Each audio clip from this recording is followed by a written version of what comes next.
Marathi legal shorthand 80 words per minute. Ready, start. हुकुमनामा धारकाच्या विद्वान वकिलांनी भर दिलेले दाखल केस लॉ व हरकत याचिकादाराचे विद्वान वकिलांनी भर दिलेले दाखल केस लॉच्या आधारे हे सिद्ध होते की विशेष भूसंपादन अधिकारी जे वाढीव नुकसान भरपाईच्या मोबदल्याचे रकमेचे वितरण हुकुमनामा धारकाला करणार आहे, परंतु संपूर्ण रकमेमध्ये हरकत याचिकादाराचा निम्म्या हिस्साचे रकमेमध्ये हक्क आहे किंवा नाही, ती निम्म्या हिस्साची रक्कम हरकत याचिकादार हे मूळ पुरुष वडिलांची मुलगी म्हणून व मूळ दावेदाराची बहीण म्हणून किंवा हुकुमनामा धारकाची आत्या म्हणून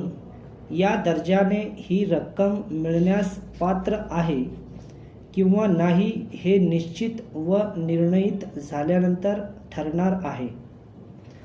परंतु हरकत याचिकादाराचे विद्वान वकिलांना ही वस्तुस्थिती मान्य आहे की संपादित शेतजमिनीबाबत परिपत्रक कलम 4 भूसंपादन अधिनियमा अन्वये आणि नोटीस बजावणी कलम 12(2) भूसंपादन अधिनियमा अन्वये केवळ मूळ दावेदारावर बजावण्यात आली होती आणि ती नोटीस लवादाने पारित केलेले संपादित शेतजमिनीची नुकसान भरपाईची मोबदल्याची रक्कम स्वीकारण्याबाबत होती आणि ती रक्कम केवळ मूळ दावेदाराने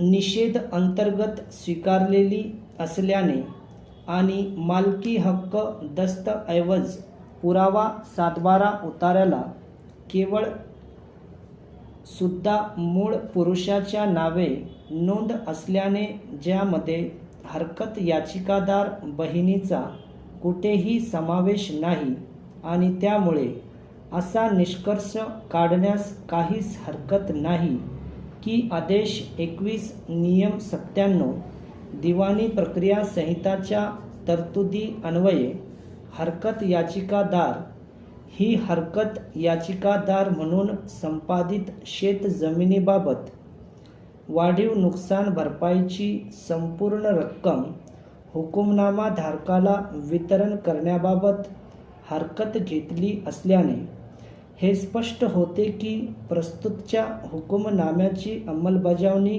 कामी त्या हरकत याचिकादाराच्या दर्जाने प्रस्तुतच्या अर्जाच्या कामी समावेश होण्यास पात्र बनतात.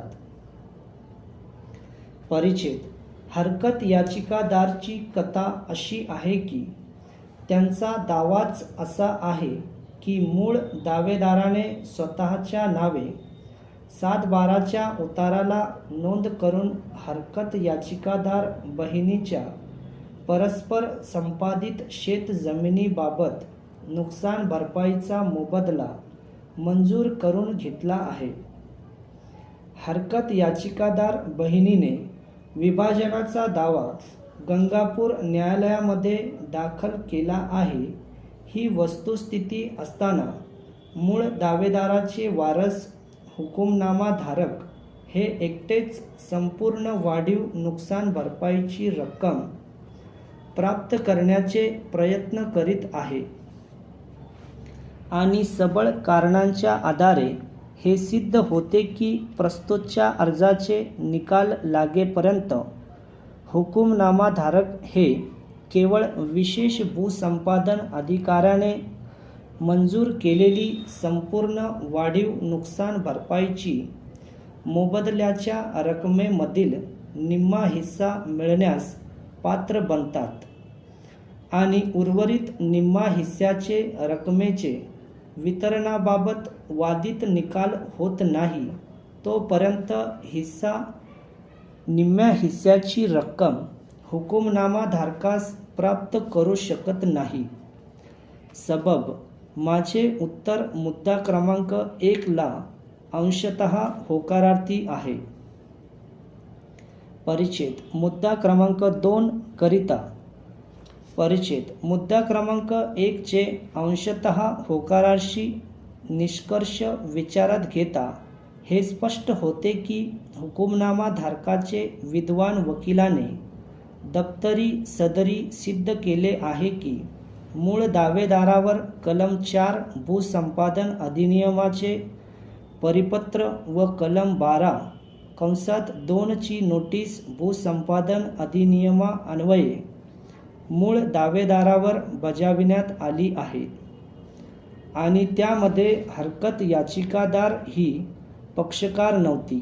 त्यामुळे विशेष भूसंपादन अधिकारी हे वाढीव नुकसान भरपाईचे रकमेचा मोबदल्याची रकमेमधील निम्म्या हिस्साची रक्कम हुकुमनामाधारक मिळण्यास पात्र आहे.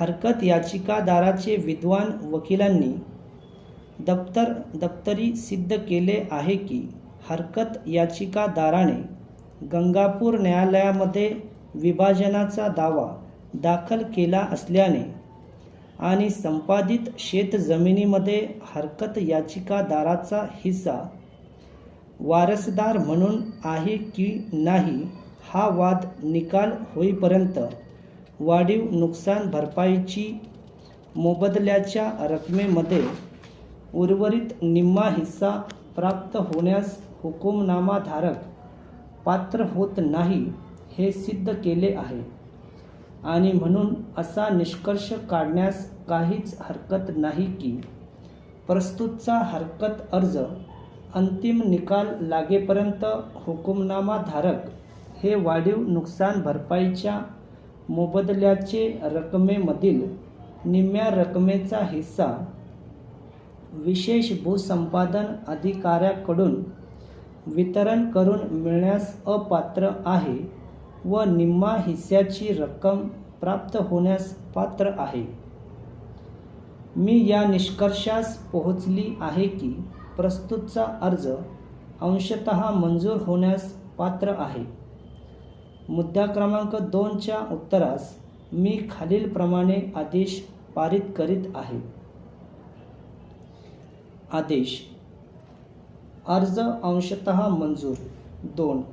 हुकुमनामाच्या अंमलबजावणी कामी हुकुमनामाधारक हे वाढीव नुकसान भरपाईचे मोबदल्याच्या रकमेमधील निम्मा रकमेचा हिस्सा वितरण करून मिळण्यास पात्र आहे. 3. हुकुमनाम्याच्या अंमलबजावणी कामी प्रस्तुतच्या याचिकेचा अर्जाचा अंतिम निकाल लागेपर्यंत वाढीव नुकसान भरपाईचे मोबदल्याच्या रकमेमधील उर्वरित निम्म्या हिस्साचे रकमेचे वितरण हुकुमनामाधारकाला करण्यास अंतरिम मनाई देण्यात आली आहे.